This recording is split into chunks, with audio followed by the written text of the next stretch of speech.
예수님께서 세상에 계실 때 때로는 한숨을 짓고 눈물도 흘리시면서 그 시대를 향해서 탄식하곤 하셨습니다. 마태복음 11장에서 예수님은 하나님의 아들이 이 세상에 왔고 하나님 나라가 활짝 열려졌는데도 불구하고 무관심하고 무덤덤하기만 한 사람들을 보면서 이렇게 말씀하셨죠. 이 세대를 무엇으로 비유할까?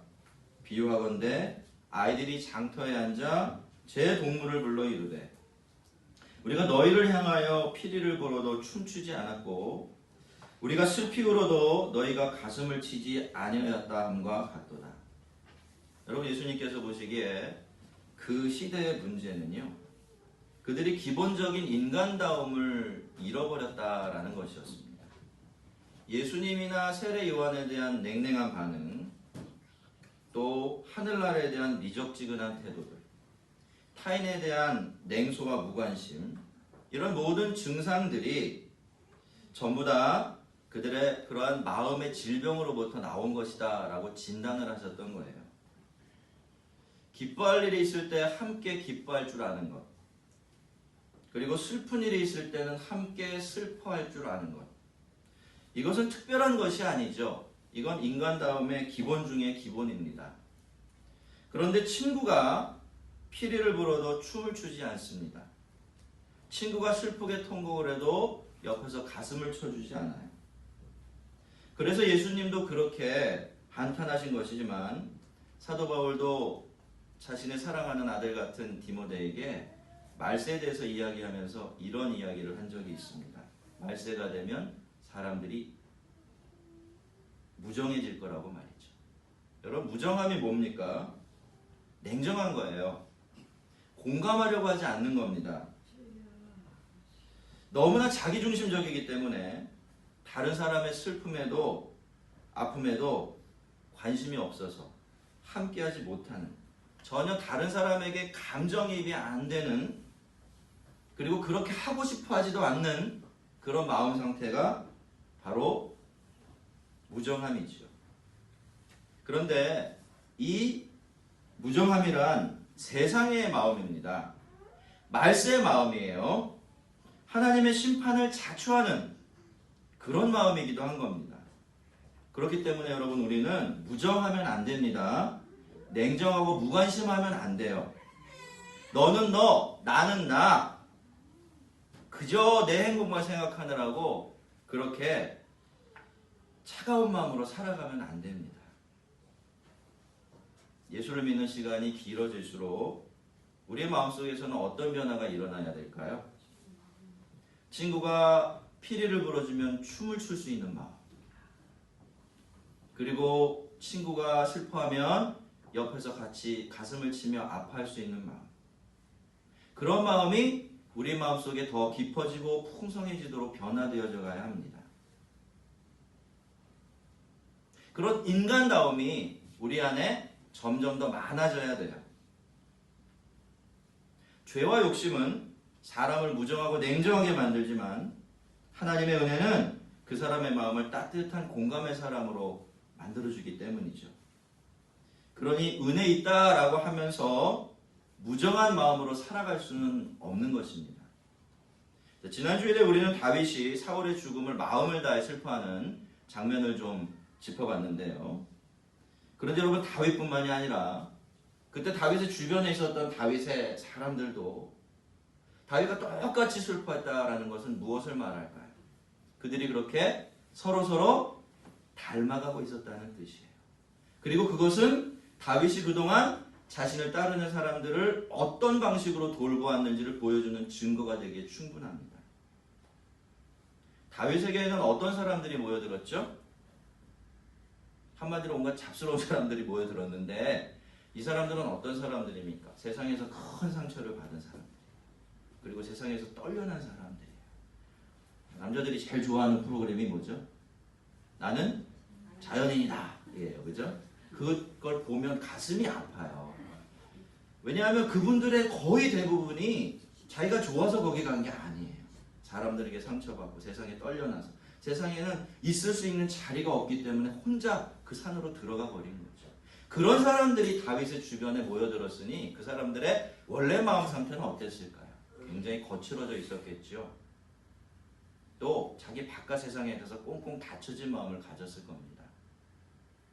그런데 그런 사람이 자기들을 죽어라고 쫓아다니던 그 사울의 죽음 앞에 그렇게 함께 통곡할 수 있었다는 것은 그동안 다윗이 그 사람들과 함께 이런 사람들을 데리고 도피 생활을 하면서도 그들 안에 있는 그 인간다움을 회복시켜주기 위해서 애쓰고 힘썼다라는 뜻이 될 겁니다. 그러니까 그렇게 다윗의 사람들도 다윗처럼 사울의 죽음을 슬퍼할 수 있었던 거죠. 성도 여러분, 정말로 좋은 지도자가 어떤 사람입니까? 여러 가지로 말할 수 있겠지만요. 저는요, 개인적으로 사람으로 하여금 사람다운 마음을 지켜내고 그 마음으로 살아갈 수 있도록 도와줄 수 있는 사람, 그러려고 애쓰는 사람이 정말 좋은 지도자라고 생각을 합니다. 그 사람 때문에 오히려 사람들이 더 상처받고 서로를 더 못 믿게 되고 서로에게 냉소적인 마음을 품게 된다면 그 사람은 절대로 좋은 지도자의 자격이 없습니다. 아무리 그 사람의 능력이 탁월하고 내가 좋아하는 사람이라 하지라도 그 사람에게 그런 인간다운 마음이 없다면 그 사람은 다른 사람의 마음을 이끌어가기에는 너무나 부족하기 때문이에요. 그런 점에서 보면 다윗은 참 좋은 지도자였죠. 자, 오늘 본문에 나오는 이 활의 노래라는 이 시 속에도 다윗의 그런 모습이 그대로 다 녹아져 들어가 있습니다. 다윗은 이 슬픈 노래를 불러서 요나단과 사울 두 사람을 애도했습니다. 그리고 나서 이 노래를 유다 족속에게 가르치라라고 명령을 내립니다. 그렇게 해서 다윗은요, 자기가 두 사람을 애도하기 위해서 부른 이 노래가 모든 유다 족속들, 그리고 나아가서 나중에는 모든 이스라엘 백성들이 함께 부르는 노래가 되도록 만들었던 겁니다. 여러분, 사울의 죽음은 좀 특별한 점이 있어요. 그렇죠? 이 사울은 이스라엘의 초대 왕이었습니다. 그런 점에서만 보면 이스라엘 백성 누구에게나 사울의 죽음은 충분히 애도할 만한, 슬퍼할 만한, 애석해야 할 만한 죽음이 됩니다. 그런데 사울은 적어도 다윗과 함께 있던 사람들에게는 원수 중에 원수예요. 그러니 지금 당장에도 그렇지만요, 나중에라도 이 사람들이 사울을 생각하고 사울의 죽음을 떠올리게 되면 그 마음이 부정적이 될까요? 긍정적이 될까요? 굉장히 부정적이 되기가 쉽습니다. 아예 그의 죽음 자체를 모독하는 마음이 생길 수도 있고 그의 죽음을 은근히 기뻐하면서 즐거워하는 마음이 생길 수도 있어요. 그렇게 그들의 마음이 일그러지고 뒤틀려지는 그런 원인이 될 수가 있다는 겁니다. 그래서 다윗은요, 자신이 지은 그 슬픈 노래를 유다 족속에게 가르치고 함께 부르게 했던 거예요. 앞으로도 사울 하면 그가 자기들에게 저질렀던 그 지긋지긋한 만행들, 이가 갈리는 그런 기억들이 떠오르는 것이 아니라 이 노래가 먼저 탁 떠올라서 이 노래를 먼저 부르게 하려고 했던 겁니다. 자, 그런데 그건 그렇다고 쳐도요, 우리가 오늘 이 노래를 쭉 읽었잖아요. 여러분이 아마 예전에도 많이 읽으셨을 겁니다. 이 노래 한 절 한 절 읽어 내려가다 보면 이런 생각이 들지 않습니까? 아니, 그래도 그렇지, 사울이 살아생전에 잘못한 것이 얼마나 많은데 어떻게 그런 건 다 빼놓고 이런 이야기를 이렇게 좋게 말할 수가 있나? 이러면서 좀 이게 진짜 사실이 맞나? 이런 생각이 좀 드시기도 할 겁니다. 여러분, 맞아요. 그런 우리의 생각이 틀림이 없습니다. 이 노래는 그래요. 뭔가 편파적이고 뭔가 왜곡되어 있는 것 같은 느낌이 분명히 있습니다. 근데 여러분, 우리가 이 노래를 접할 때 우리가 꼭 염두에 두어야 될 것이 있어요. 여러분, 이 노래는요, 다큐멘터리가 아닙니다. 한 사람의 인생 전체를 평가하려고 구구절절히 적어내려간 공과가를 다 포함하고 있는 평전도 아니고 전기도 아니에요. 자, 이 노래는 어떤 노래입니까? 그저 사람이 죽은 것, 그걸 슬퍼하기 위해서 마음을 다해서 지어낸 노래예요. 여러분, 내가 어떤 사람의 상갓집에 가요. 여러 가지 그 사람에 대한 생각이 들겠죠. 그 사람의 나쁜 점이 마음에 꽉 찹니다. 예를 들어서 그러면 거기 가서 절을 하고 앉자마자 그 유족들을 붙들고 살아생전에 그 사람이 잘못한 거 다 쏟아놓나요? 그 미친 거죠. 그건 정상이 아닌 겁니다. 여러분 애가를 부르면서 그 사람의 잘못한 것까지 끄집어낼 수는 없어요. 그렇죠? 그래서 노래가 이런 모양이 된 건데 그렇다고 해서 다윗이 거짓말을 하고 있는 것이냐 하면 그건 또 아닙니다. 다윗의 노래는요. 통곡으로부터 시작이 돼요. 이스라엘아 내 영광이 산 위에서 죽임을 당하였도다. 오호라 두 용사가 엎드러졌다. 여러분 이런 일은 일어나면 안 됩니다. 있을 수가 없는 일이에요. 그래서 다윗은 통곡으로 이 노래를 시작한 것입니다. 근데 다윗은 사울을 이스라엘의 영광이라고 불러요. 이스라엘의 두 용사 중에 한 사람이라고 칭하죠. 비록 사울이 다윗에게는 정말 원수 같은 사람이었지만 그래도 그는 이스라엘의 영광이었고 하나님께서 선택하신 이스라엘의 왕이었으며 전쟁터에서 세운 그의 업적들은 결코 작은 것이 아니었기 때문이에요. 여러분 사람들은요 대개 어떤 사람이 자기 마음에 들지 않으면 그 사람 전체를 부정하려고 듭니다. 그 사람의 장점, 그 사람의 의미, 그 사람의 업적까지 모든 것들을 폄하하고 아무것도 아닌 것으로 눌러버리려고 하지요. 특히 어떻습니까 여러분? 세상 없이 좋은 사람도 그 사람이 나에게 잘못하면 그 사람은 좋은 사람이다 나쁜 사람이다. 나쁜 사람 이렇게 이름을 붙여놓고 다 그 사람에 대해서 이야기할 때마다 좋은 이야기 해줄 수가 없습니다. 근데 여러분 사울은 그렇게 하지 않았죠. 그리고 후에 사울을 기억하는 사람들도 그렇게 되지를 않기를 바랬습니다. 그래서 사울이 자신에게 어떤 사람이었고 어떤 일을 저질렀든지 간에 그는 그럼에도 불구하고 이스라엘의 영광이었고 최고의 용사였다라고 사울의 죽음을 아파하고 슬퍼했습니다. 이 일을 가데에도 알리지 말며 아슬록은 거리에도 전파하지 말지어다. 블레셋 사람들의 딸들이 즐거워할까? 할례 받지 못한 자들의 딸들이 개가를 부를까 염려로다. 이미 블레셋 땅에는요 사울이 죽었다는 소식이 파하게 퍼졌어요. 왜 그렇습니까? 우리가 앞서 살펴봤듯이 이미 사울의 갑옷은 아스도로드 신전에 전쟁에 이긴 증거로 걸려 있어요. 그리고 다윗의 머리는 지금 사울이 죽었다는 증거물이 되어서 온 블레셋 땅을 떠돌고 있는 겁니다. 그래서 블레셋 거리는 이미 승전과 승리를 기뻐하는 잔치가 벌어지고 있었을 겁니다. 하지만 다윗의 생각에는 절대로 그런 일이 있으면 안 되죠. 할 수만 있다면 아예 그런 일들을 없는 일처럼 만들어버리고 싶었던 겁니다. 그런 마음이 너무나 간절했기 때문에 이미 그 소식이 블레셋 땅에 다 퍼졌다는 사실을 알았으면서도 이 노래를 부른 거죠. 사울은 다윗의 숙적이었습니다. 하지만 그럼에도 불구하고 다윗은 사울의 죽음이 그런 식으로 사람들에게 모욕을 당하고 수치스럽게 되는 일을 원치 않았어요. 그걸 보면서 너무나 속이 상했던 겁니다.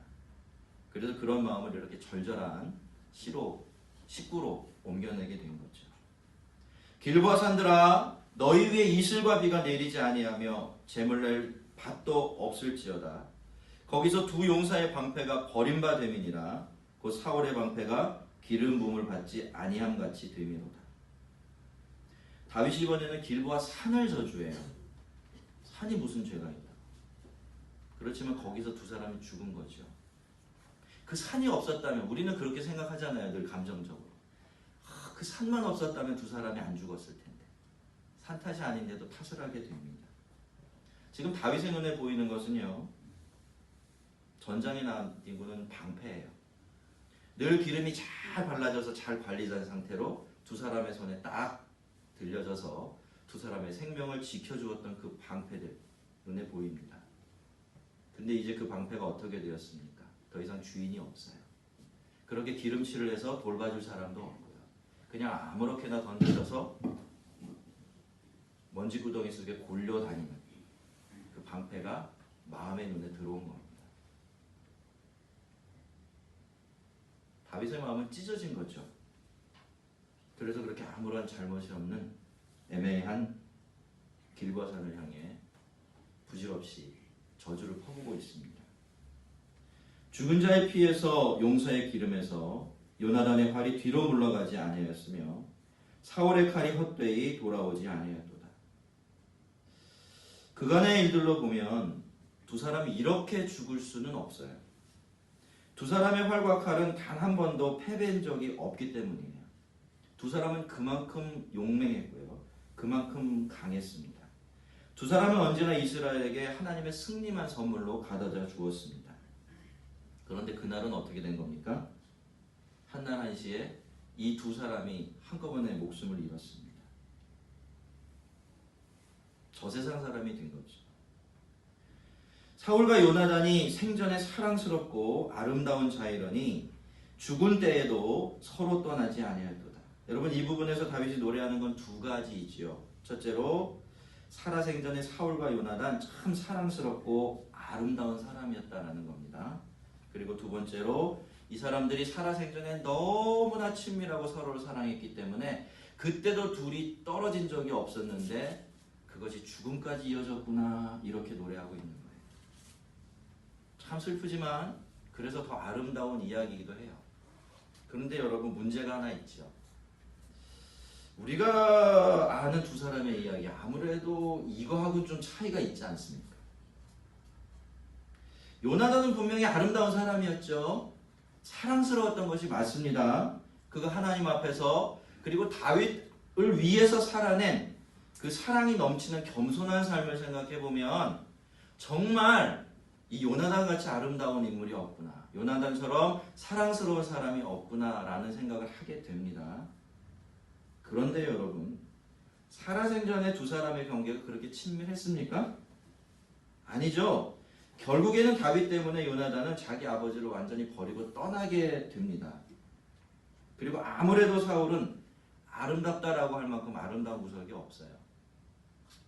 사랑스럽다라고 말할 만큼 사랑스러운 인물이 아니었죠.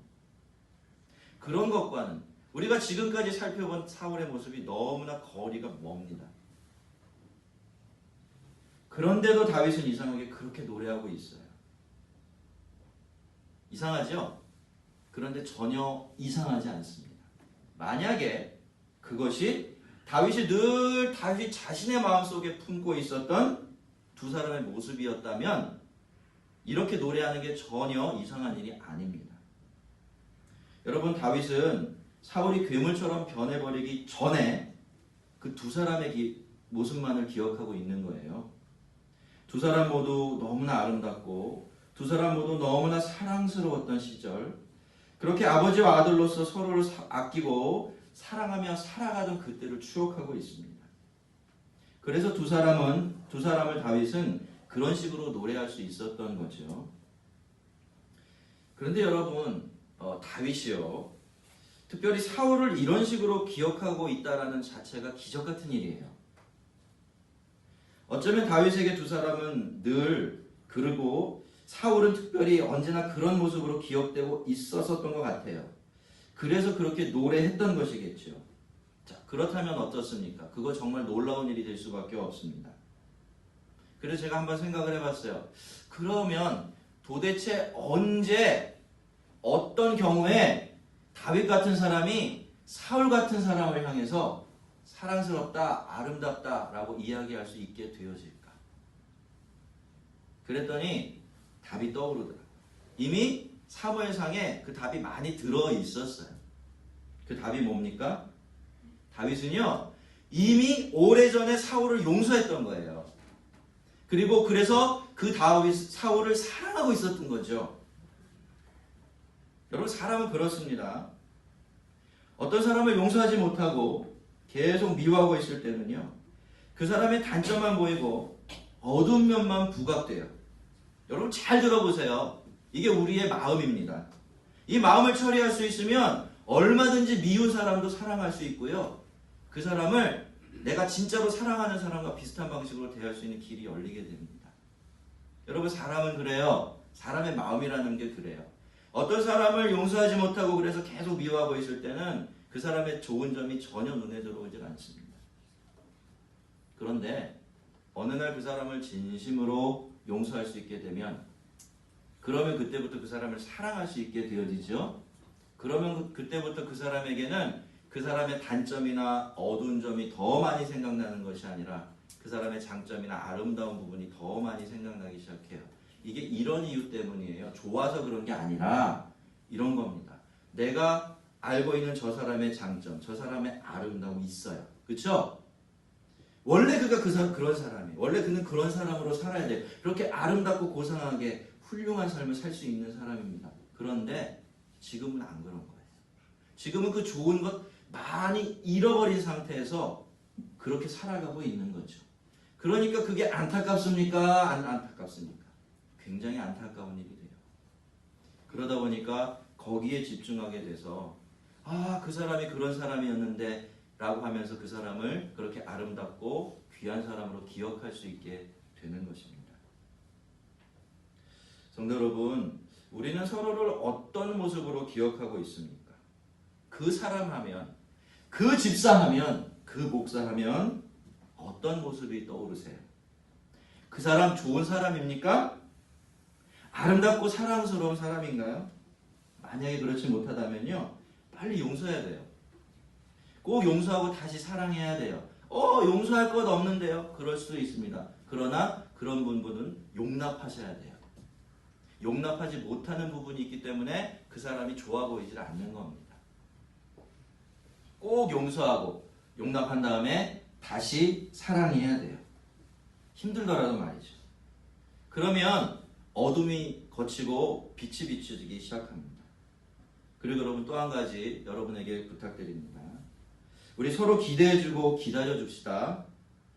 그 사람 안에 숨겨져 있는 아름답고 사랑스러운 모습 생각하면서 그 모습 다시 되찾도록, 그 모습으로 다시 살아가는 날이 올 수 있도록 서로를 위해서 기도하며 기다려줍시다.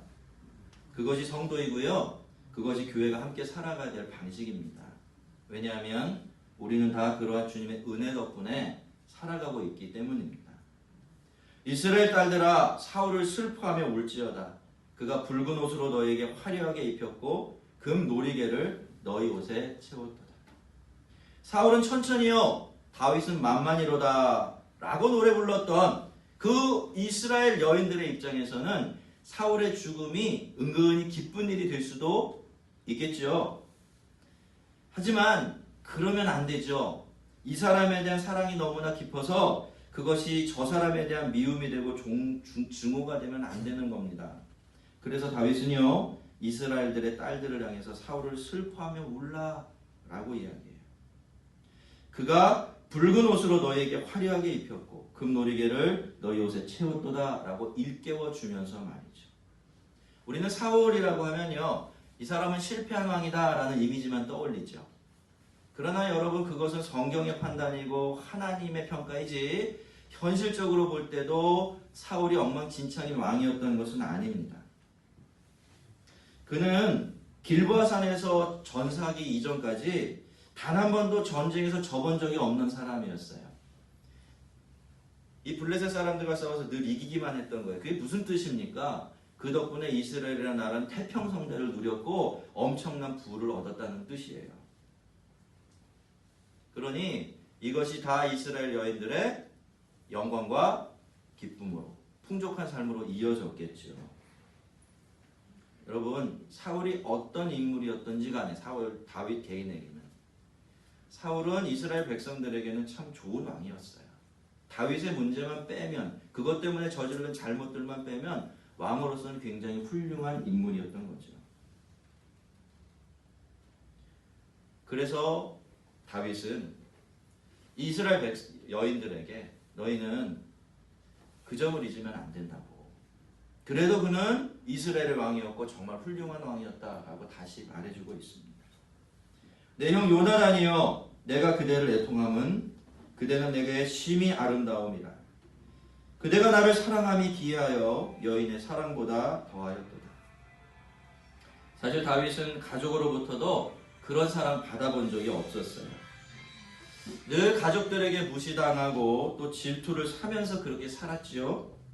근데 여러분, 그때 요나단이 다윗의 친구가 되어줍니다. 그런데 놀랍습니다. 이 요나단은 여인보다 애인보다도 심지어 엄마보다도 자기를 더 큰 사랑으로 사랑하는 겁니다. 자기를 위해서라면 왕의 자리까지 아무렇지도 않게 내어줄 정도로 그만큼 다윗을 사랑해줘요. 다윗이 이 사랑 이해할 수 있었을까요? 그저 기이하게만 여겼을 겁니다. 하지만 그 사랑과 우정 때문에 다윗에게 요나단은 이 세상에서 제일 아름다운 사람이 되고 늘 그렇게 기억될 수 있었던 거예요. 그래서 다윗은 오라 두 용사가 엎드러졌으며 싸우는 무기가 많아였도다 라는 슬픈 노래를 부르면서 그의 죽음을 아파하고 슬퍼하면서 마음에 담긴 노래를 부를 수 있었습니다. 여러분, 우리가 지금 살아가는 이 시대는요, 심각한 자아 숭배의 시대예요. 그래서 감정이 한쪽으로는 너무나 과잉되어 있지만 다른 한쪽으로는 너무나 결핍되어 있는 시대예요. 나의 감정, 나의 느낌에는 너무나 충실하죠. 예민합니다. 그걸 표현하고 드러내고 주장하기에 주저함이 없어요.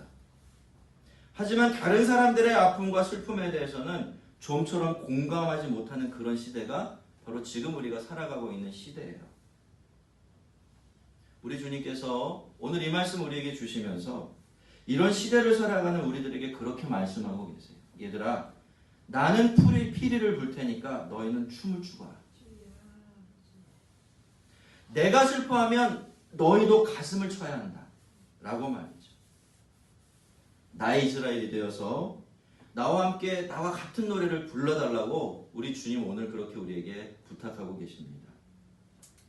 여러분, 모든 공동체는요, 그 공동체만 아는 노래들이 있어요.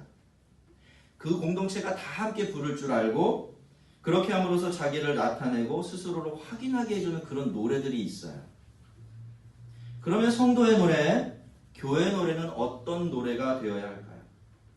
우리는 과연 어떤 노래를 함께 그리고 서로를 향해서 불러주어야 할까요? 그것은 바로 다윗의 노래입니다. 활의 노래 말이죠. 우리가 언제나 다 함께 이 활의 노래를 부를 줄 알면 좋겠습니다. 함께 웃고 함께 웃는 노래. 어떤 경우에도 상대방의 아픔과 슬픔에 따뜻하게 공감할 줄 아는 참 사람다움이 녹아들어 있는 용서와 화해의 노래. 서로를 향한 사랑과 기쁨의 노래 말이죠. 우리는 다윗에게서 오늘 이 노래를 반드시 배워야 합니다. 그리고 그것이 사울이든 요나단이든 모든 사람들을 위해서 똑같이 노래 불러줄 줄 아는 아름다움을 회복해야 합니다. 우리 주님이 늘 우리를 위해서 그 노래를 불러주셨고 지금도 그 노래 부르고 계시기 때문이죠. 여러분, 사실 우리의 모든 것이 노래예요. 우리의 표정이 노래고요. 우리의 언어가 우리의 노래고 우리의 몸짓이 우리의 노래입니다. 우리는 그래서 늘 내가 어떤 노래를 부르며 사는지, 우리 이웃과 형제와 자매 그리고 이 세상을 위해서 어떤 노래를 불러주며 살아가고 있는지 그것을 늘 잘 점검해 보아야 해요. 여러분, 오늘도 우리는 교회 안에서 만났습니다. 그렇죠? 같이 모였기 때문에 이런저런 모든 몸짓과 행동들 그리고 말들을 주고받을 텐데 그 모든 것이 노래입니다. 우리가 다른 사람을 위해서 불러주는 노래예요. 내가 그 노래를 어떤 노래로 어떻게 부르고 있는지 늘 점검하며 사시기를 바랍니다. 그 점검과 연습이 없으면요, 우리가 부르는 노래가 달라지지 않아요. 늘 다윗이 사울을 위해서 불러주었던 이 활의 노래를 기억하십시오. 구절구절을 다 기억할 필요는 없습니다. 이 노래를 불렀던 다윗의 마음과 그의 인격을 생각하시면서 우리 모두가 다 이런 노래를 부르는, 세상을 향해 불러주며 사는 하나님 나라 백성들이 다 되어지기를 바랍니다. 하나님께서 우리에게 이 복된 노래, 하늘의 노래 가르쳐 주셔서 우리로 하여금 세상을 묶어주고 치유하고 서로 공감하게 하는 우리만의 노래를 부르며 살게 해주시기를 주의 이름으로 축원합니다. 한번 기도하겠습니다.